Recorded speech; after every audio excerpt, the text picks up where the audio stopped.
Welcome back. Well, today wraps up the first quarter, and President Trump is set to enter the month of April more popular than ever. A new CBS poll finds President Trump's overall approval rating now sitting at 50%, and a majority of voters approve of his handling of immigration, and they back his deportation operation. The tariff push is where he's losing some support. 64% say Trump is not focused enough on lowering prices. Nonetheless, 42% say they think Trump's policies are helping them financially. Joining me now is Fox News contributor and KA Consulting president, Kellyanne Conway. Kellyanne, great to see you. Hi, Maria. Well, obviously, his policies are making people happy, and they are supportive of him. What do you make of this question over inflation in the face of tariffs? Well, there's no question that prices were stubbornly and persistently high for the 4 years of Biden-Harris, and we didn't have these tariffs. So Americans are very smart, Maria.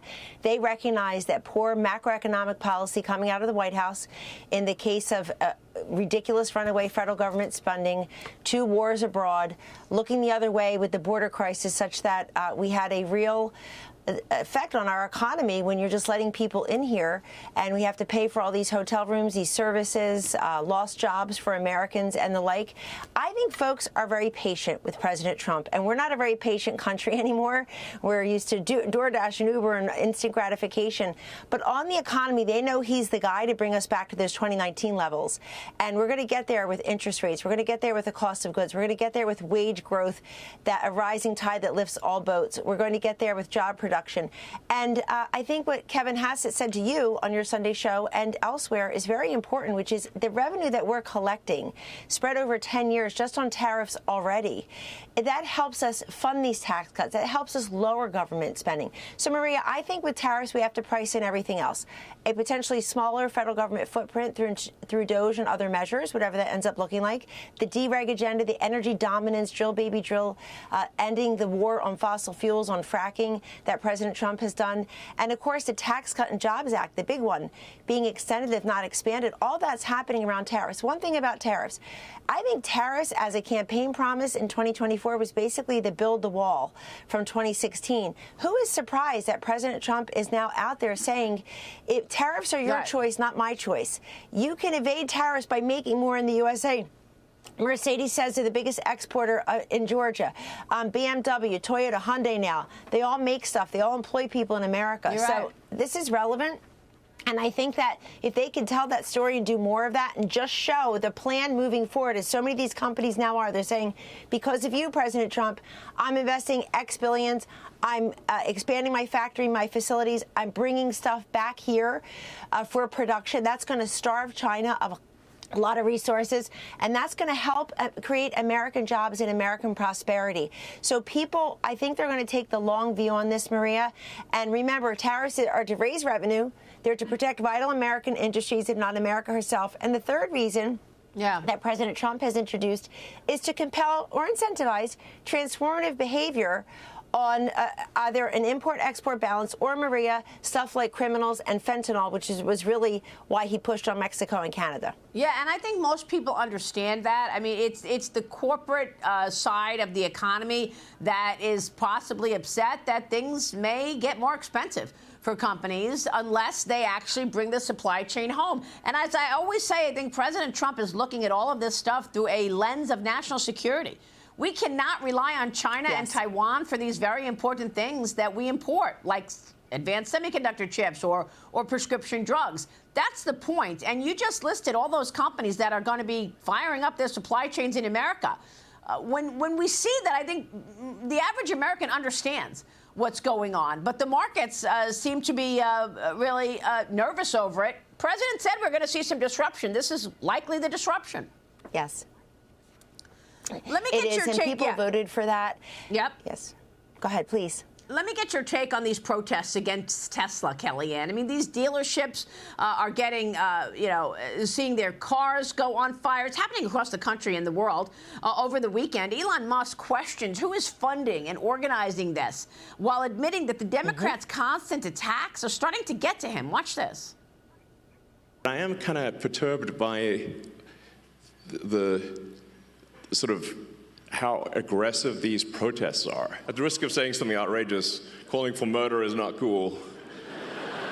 You know, a lot of people sort of parading signs around saying that, you know, that President Trump and Elon Musk should die type of thing. And I'm like, this is really nuts.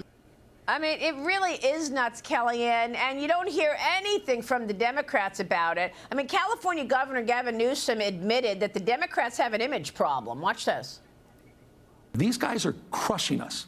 The Democratic brand is toxic right now. We had a high water mark 2 weeks ago, and that was a CNN poll at 29% favorability. It's dropped in the NBC poll down to 27%.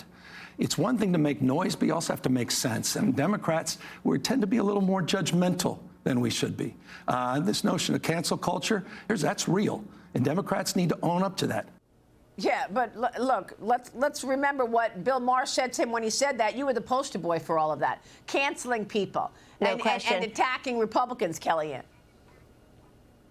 But, Maria, this is different. This is a different level. And Elon Musk is as endangered as any other Trump supporter and advisor because people don't know how to beat you fairly and squarely on the policies. Let's have a policy discussion. Their policies stink. They're for higher taxes, more regulation, no American energy independence and production to speak of. They're for border insecurity. So their policies aren't working. I don't think the Democrats have a messenger problem. They have a message problem. And now they have a harboring and capitulating and even laughing at crime problem. That what people are doing at Tesla dealerships, and if you are threatening Elon Musk's life or anybody else or his family, we always see him with his little son, God forbid, then you are committing a crime and you should be prosecuted. Maria, I think it's being funded by the same people who gave Kamala Harris and Joe Biden and every Democrat all that money. This is what they do in the off electoral season. But I think if they start prosecuting some of these folks for crimes, I also want everybody to pull up today's New York Post. There's a woman wagging her finger at 11:30 p.m. on the subway at a guy because he's got a MAGA hat on, and she's screaming at him, "You're a racist, you're the problem." And other people are telling her, "You're the reason Trump got elected because of people like you." She chases him out of the subway on the platform, and she face plants all over his choice of a red MAGA hat. People, Trump derangement syndrome, it's stage 5. There's no vaccine, therapeutic, or cure, and people are going to handle it. I want one Democrat today, Maria, one, to come and say, this is wrong. I don't like Donald Trump and his policies, but crime and torching Tesla dealerships, threatening lives is wrong. Who will be the first? Yeah, where are the adults in the room, okay? How about coming out and saying, stop, you may disagree with him, but that does not mean you throw Molotov cocktails into a Tesla dealership. Grow up. Minnesota Governor Tim Walz, speaking of, he's getting plenty of attention since his loss in November alongside Kamala. Walz is now demanding answers from the Trump administration after ICE detained a University of Minnesota international student. The governor said he's not backing down from cultural issues that may have cost the Democrats the election. Watch this. We let them define the issue on immigration. We let them define the issue on DEI, and we let them define what woke is. We got ourselves in this mess because we weren't bold enough to stand up and say, you damn right we're proud of these policies. We're going to put them in, and we're going to execute them. Wow. Damn right. We're going to execute. We're going to put them in. It doesn't matter that the American people don't want it. They don't want it, and they don't want him in 2028. He can keep talking. And by the way, Donald Trump carried Tim Walz's former congressional district in Minnesota in the presidential race, Maria. That's all you need to know about what's playing and who's not. But you know what? Keep shining a light. Let the Democrats keep talking. Let their supporters and their voters keep on showing who they truly are when the cameras are on. I think that's why their approval rating is at an all-time low. I'm sure you're right. Kellyanne, it's always a pleasure. Great to see you. Thank you so much.